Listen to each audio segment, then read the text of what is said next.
when I found the HOA security car blocking my driveway over fake violation claims. I never expected to discover the explosive secret that would bring down their entire corrupt empire. What would you do if you suddenly held the legal power to dissolve the very HOA? That's making your life miserable? Comment below where you're watching from. I was already running late for my big presentation when I saw it. That white security car with Pleasant Acres HOA painted on the side parked right across my driveway. My blood pressure shot up instantly. This wasn't the first time, but today was different. I had 20 minutes to make it downtown, and my boss had made it crystal clear. Be there or kiss the promotion goodbye. Karen Miller sat in the driver's seat, tapping away at her phone, pretending not to notice me standing there in my best suit. She'd only been on the HOA board for 3 months, but somehow she'd managed to make everyone's life miserable. I took a deep breath and knocked on her window. Oh, she jumped, acting surprised to see me. Is there a problem? Her fake smile made my skin crawl. Yes, there's a problem. You're blocking my driveway, and I need to get to work. I tried keeping my voice steady. Professional. Karen's smile didn't waver as she flipped through a stack of papers on her clipboard. According to our records, you have 3 violations that need immediate attention. Your holiday decorations weren't removed by the January 15th deadline.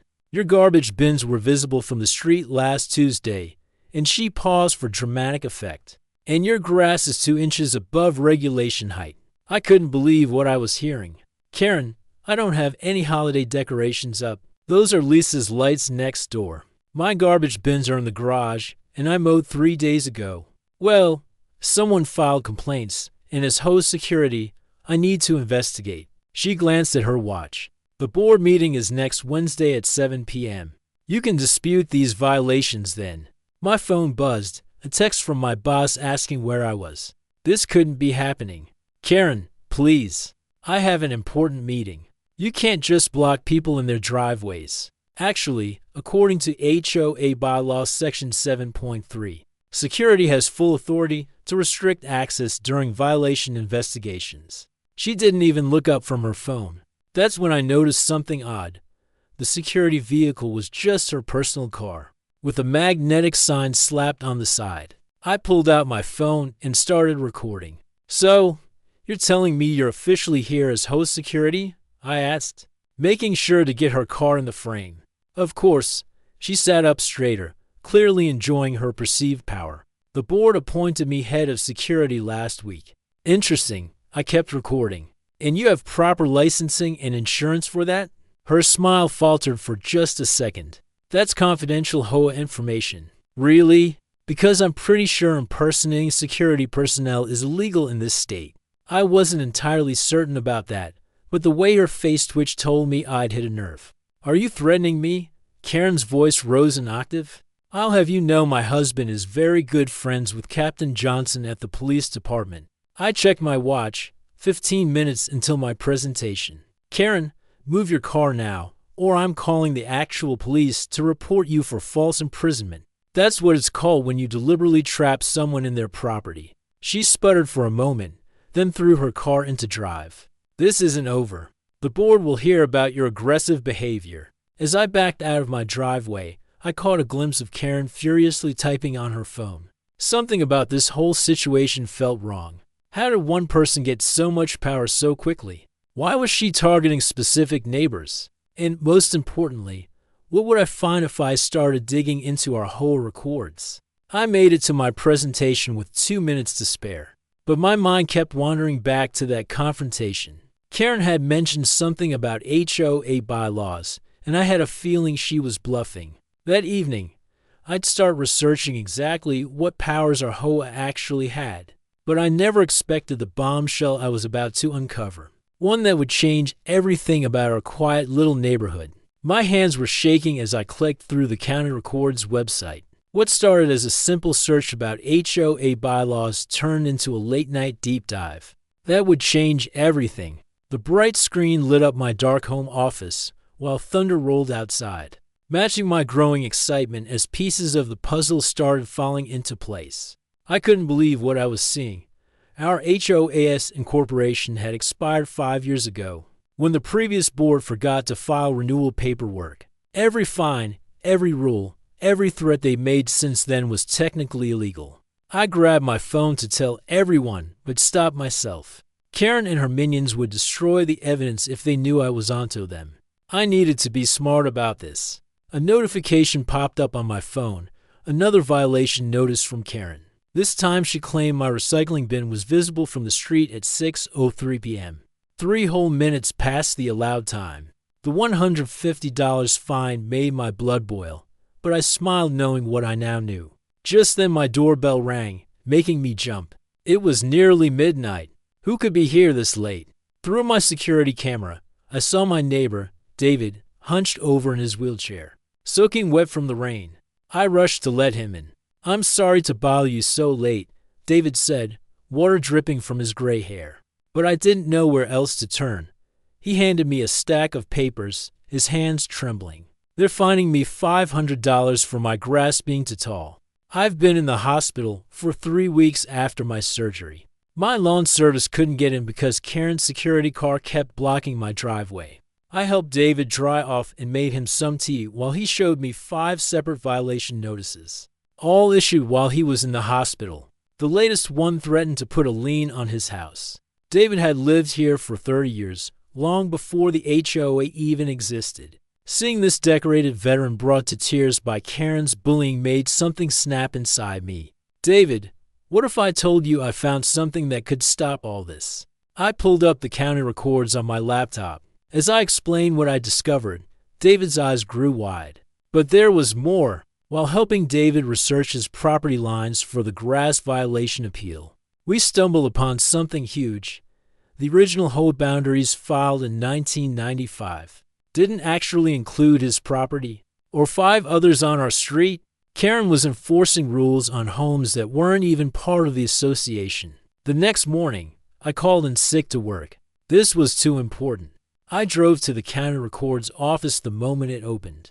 The clerk, an older woman named Betty, could tell I meant business. She helped me pull every document related to our HOAS formation, property lines, and incorporation history. "Oh, honey," Betty said, adjusting her glasses as she looked at the maps. "These boundaries are all wrong. See this notary stamp?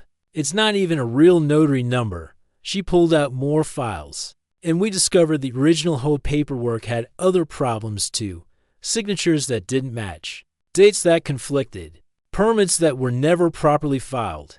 My phone buzzed again. Karen was calling, probably to harass me about another made-up violation. I declined the call and focused on the documents. Betty helped me make certified copies of everything. As I was leaving, she touched my arm. "Be careful, dear," she warned. "I've seen HOA boards do crazy things when their power is threatened. Document everything, set up cameras, and whatever you do, don't let them know what you know until you have all your ducks in a row." On my way home, I noticed Karen's security car following me. Instead of turning into my driveway, I drove straight to the local police station. Just as I suspected, the car quickly turned around. I filed a harassment report with the police, showing them videos from my doorbell camera of Karen's security guards blocking my driveway and taking photos of my house at night. The officer looked troubled. "These security guards," he said, "do they have proper licensing? Because I don't see their company registered with the state." Another piece of the puzzle clicked into place. This wasn't just about expired incorporation anymore. This was about an HOA board drunk on power, breaking multiple laws while pretending to enforce them. Back home, I found 3 more violation notices stuffed in my mailbox. But now they just made me smile. In my home office, I created a secure folder on my computer and started documenting everything: property maps, violation notices, videos, photos, financial records, anything I could find. I wouldn't show my hand yet, but when I did, Karen would never know what hit her. A knock at my door interrupted my work. It was Carol from across the street, tears streaming down her face. "They're making me take down the garden I planted for my late husband," she sobbed. "Karen says it's not approved landscaping." I invited her in, my heart racing. I wasn't just fighting for myself anymore. This was for everyone. I looked at my growing pile of evidence and realized this was just the beginning. How many other neighbors were suffering in silence? How deep did Karen's corruption go? And most importantly, how many others would join me in bringing it all crashing down? My heart was pounding as I watched 20 of my neighbors quietly slip into my garage. That Tuesday evening, each face showed the same mix of fear and anger I've been carrying since finding that paper trail. David wheeled himself to the front, his hospital bracelet still on his wrist, while Carol clutched a box full of warning letters about her garden gnomes. What started as my private battle against Karen was about to become something much bigger. Last week they threatened to put a lien on my house, Mrs. Stevenson whispered, her hands shaking as she held up a stack of violation notices. All because my son installed a wheelchair ramp after my hip surgery. Her voice cracked. And Lisa from next door put an arm around her shoulders. I felt my blood boil. This was the same woman who'd baked cookies for every new family that moved in for the past 30 years. James, the high school art teacher who lived on Oak Street, spread out photos of his house on my workbench. They're demanding I repaint my entire house, because the white I used is apparently cream cloud instead of morning frost, he said, rolling his eyes. The colors look identical. The paint job cost me my entire summer savings. As more stories poured out, I carefully documented everything on my laptop: times, dates, photos, copies of ridiculous violation notices. Our case was growing stronger by the minute. But then came the knock at the garage door that made everyone freeze. Security check. Karen's voice rang out through the garage windows. I could see her whole patrol car's lights flashing. My neighbors quickly ducked behind my shelves and workbench, while David's wife quietly pushed his wheelchair into a dark corner. I opened the door just enough to block the view inside. "Can I help you, Karen?" I kept my voice steady, though my heart was racing. She thrust her iPad in my face, showing a grainy security camera feed. "We've received reports of suspicious gatherings at your property. Care to explain why cars keep appearing in your driveway way after hours?" I smiled calmly. I wasn't aware the HOA monitored private driveways or restricted, when homeowners could have visitors. "Could you point out where that's written in our bylaws?" Her face reddened. "As head of security, I have every right to violate privacy laws," I interrupted smoothly. "Interesting. I'm sure the county would love to hear about unauthorized surveillance of private property." Karen's eyes narrowed to slits. "Watch yourself. Things have a way of happening to troublemakers in this neighborhood." She spun on her heel and stormed back to her car. But not before I snapped a quick photo of her license plate with my phone. Once she left, everyone emerged from hiding, looking shaken but more determined than ever. "Did she just threaten you?" Carol asked, her garden gnome clutched protectively to her chest. "She did," I replied, "and that's going right into our documentation." I turned to address the group. "Listen, what I'm about to tell you needs to stay in this room.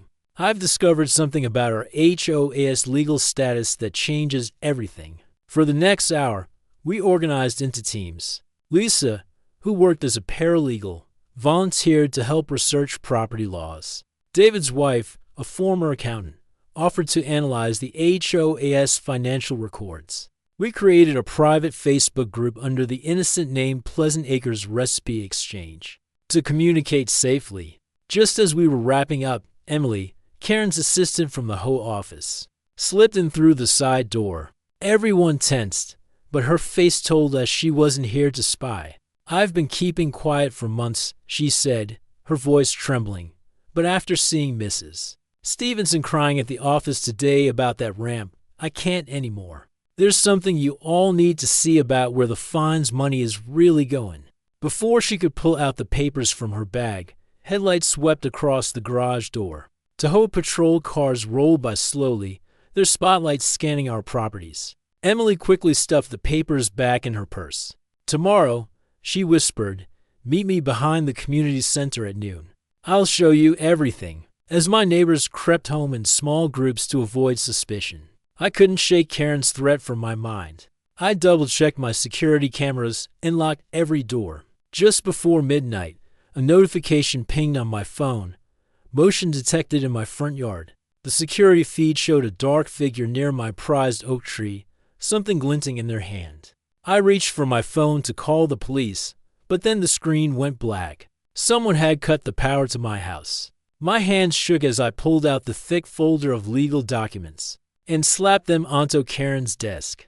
Her face turned as white as a ghost when I showed her the proof that her HOA wasn't even real anymore. But what happened next made my blood run cold. Instead of admitting defeat, her eyes got this scary look that reminded me of a cornered wild animal.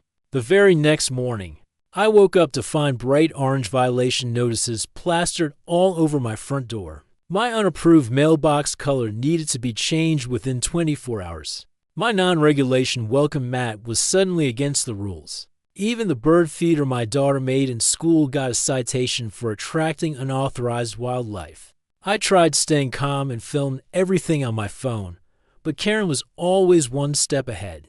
She started sending her security buddy, Mark, to park outside my house at night, claiming they'd gotten anonymous tips about suspicious activity. The security car's headlights would shine right into my bedroom window until 3 a.m. And somehow only my house needed this special attention. Things got worse when my neighbors started getting scared to talk to me. Lisa, who had been bringing me coffee every morning for years, started crossing the street when she saw me coming.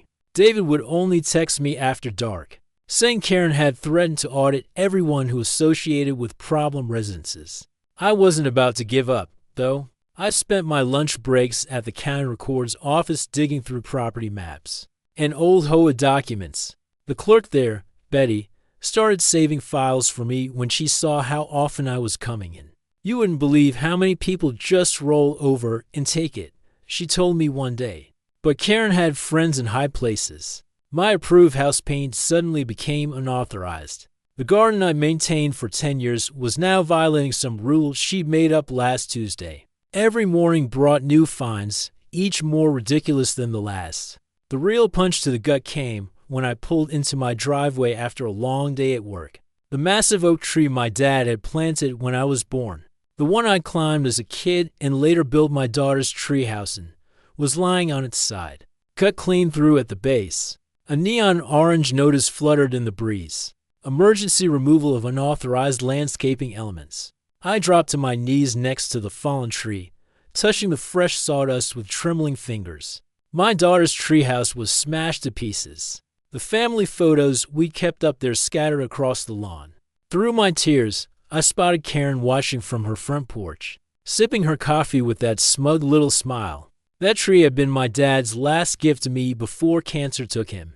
Every spring he'd help me hang my mom's old wind chimes from its strongest branch, telling me stories about their life together. Now those wind chimes lay shattered in the grass, and Karen's smile told me this was exactly the reaction she'd wanted.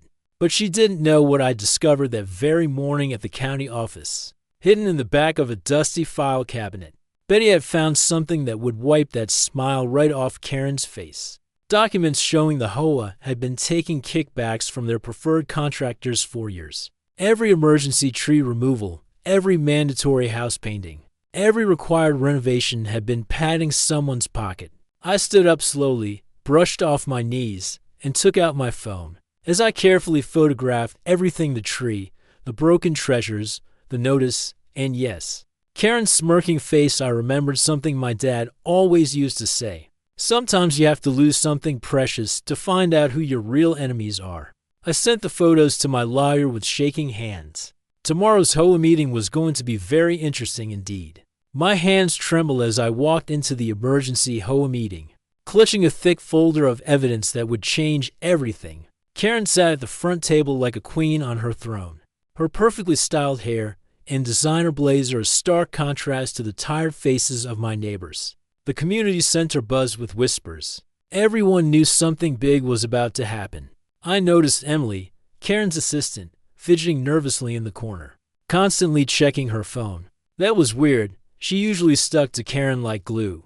The room fell silent as Karen banged her gavel, her red-painted nails wrapping around it like claws. "We're here to address the growing problem of community troublemakers," she announced, staring directly at me. "Some people simply don't understand the importance of maintaining standards." I stood up slowly, my voice steadier than I expected. "Actually, Karen, we're here to talk about standards." "Your standards?" I pulled out the first document, holding it up, like the standard of having a legally valid HOA before enforcing rules. The color drained from Karen's face, but she recovered quickly. How dare you question our authority? I've run 3 HOAs before this one, all of which mysteriously dissolved. I cut in, pulling out more papers.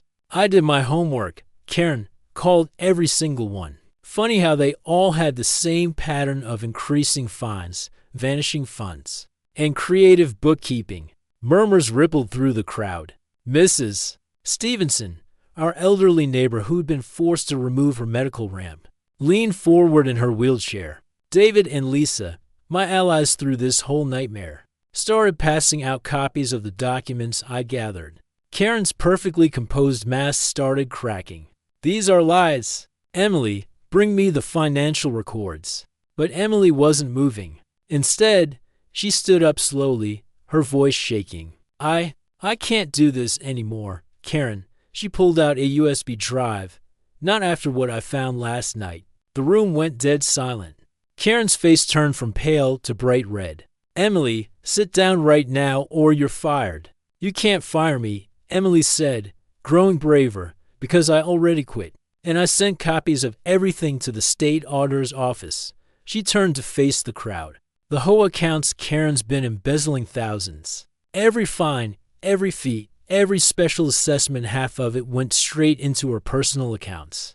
The room exploded. James jumped up, waving his violation notice about his unauthorized white paint.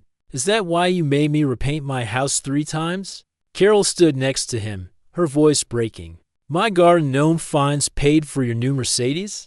I watched as Karen's carefully built kingdom started crumbling around her. But then I noticed her reaching for her designer bag, and my heart stopped. What else did she have planned? She pulled out a stack of papers, slapping them on the table. If you think this is over, you're all dumber than I thought.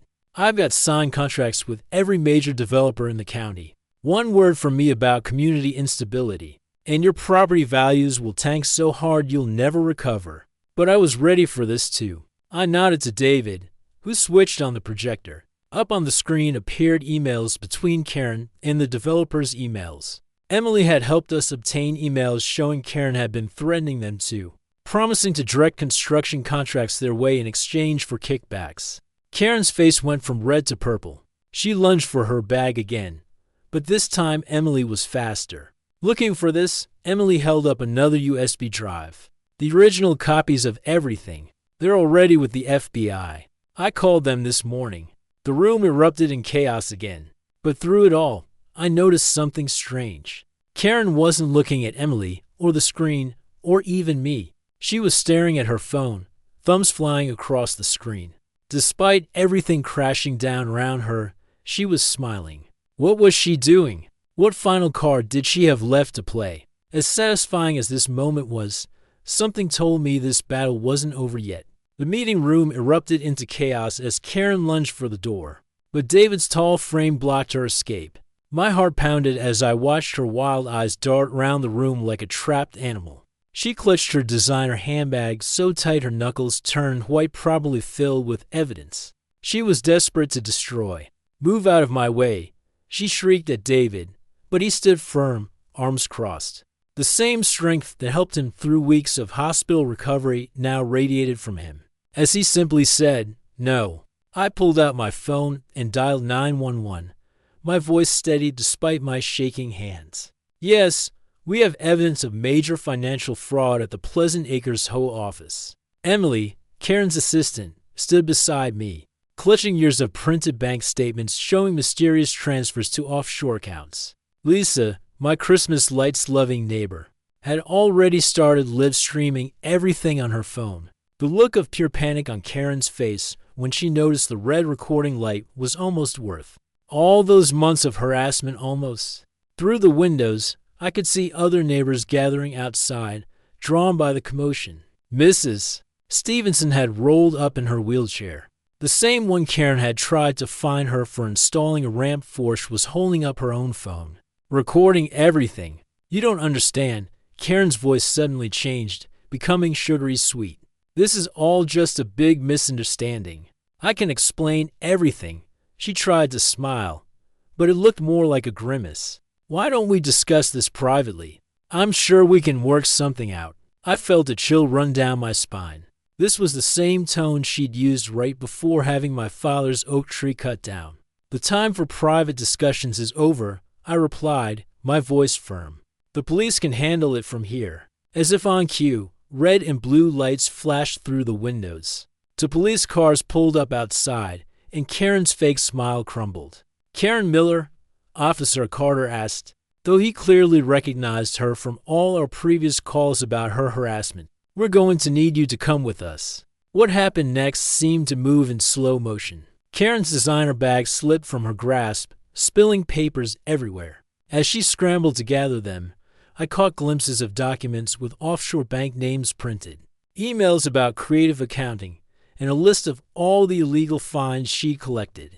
"If I'm going down," she suddenly screamed, her calm mask completely shattered. "I'm taking everyone's property values with me." She pulled out her phone and started typing frantically. "One press of this button, and I'll post every dirty secret about this neighborhood on social media, every violation, every fine, every piece of dirt I've collected.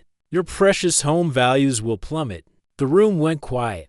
I could feel the fear from my neighbor's fear of losing their biggest investment, their home's worth. This was Karen's last power play, using our own worries against us. For a moment, I saw doubt creep into David's eyes, saw Lisa lower her phone slightly. But then Mrs. Stevenson wheeled forward.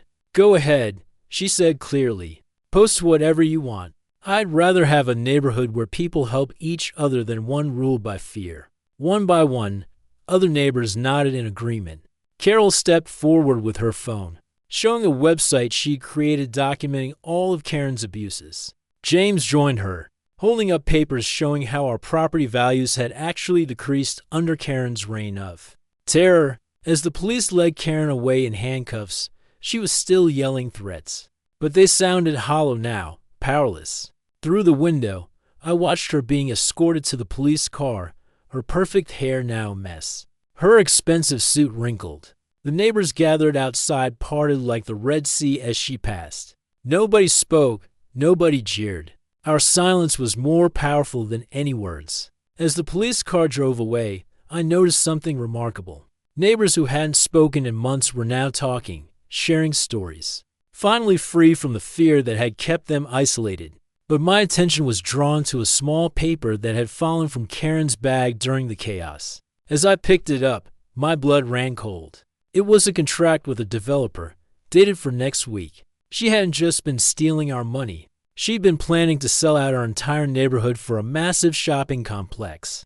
The final betrayal that would never happen now. The morning after Karen's arrest, our neighborhood woke up to find bright orange violation stickers plastered across every single mailbox, her last desperate act of revenge before being taken away. But this time, instead of fear, the sight made my neighbors laugh. We gathered on my front lawn, peeling off those stickers together while sharing stories of her ridiculous rules. Over coffee and donuts, I pulled out the thick folder of documents I'd collected and spread them across my patio table. "Look at this," I said, showing everyone the official state records. "Our HOA hasn't been legal for 5 whole years. Every fine they collected was against the law." The gasps turned to cheers as I explained how we could get our money back. David, still using his cane from his hospital stay, pointed at the financial records Emily had helped us uncover. "Karen didn't just take our fines," he said, shaking his head. "She used our HOA fees to pay for her own house repairs and fancy vacations." Lisa, whose holiday lights had started this whole thing, was already making phone calls to help other neighborhoods check their HOA papers too. But our victory party got cut short when 3 black SUVs pulled up outside. Karen's daughter, Ashley, stepped out with a team of expensive-looking lawyers. "My mother built this community," she announced, waving some papers. "And I'm taking over as the new HOA president." I couldn't help but smile. "Actually," I said, pulling out my laptop, "I've been recording everything. The local news van I'd called earlier turned the corner right on time. And I think our whole city needs to hear this story." Ashley's face turned as white as her mother's had. "The reporters loved it. Corrupt HOA president arrested. Neighborhood discovers 5-year secret made the evening news. My phone started ringing nonstop with calls from other neighborhoods dealing with similar problems. We weren't alone. We held a big community meeting in my backyard that weekend, not the strict, boring kind Karen used to run, but one with kids playing, dogs running around, and real conversations happening. Mrs. Stevenson finally got to keep her medical ramp. Carol's garden gnomes multiplied overnight. James repainted his house the exact shade of white he wanted. The best part? We started a new groupnet, an HOA. But a real neighborhood association where helping each other was the only rule. When David needed his lawn mowed during recovery, 5 families showed up with mowers. When Lisa's daughter was selling Girl Scout cookies, we all bought extra boxes. My new oak sapling grew stronger each day, surrounded by happy neighbors who actually cared. Some people worried our property values would drop without an HOA, but guess what? They went up instead. Turns out having neighbors who look out for each other is worth more than any rule book.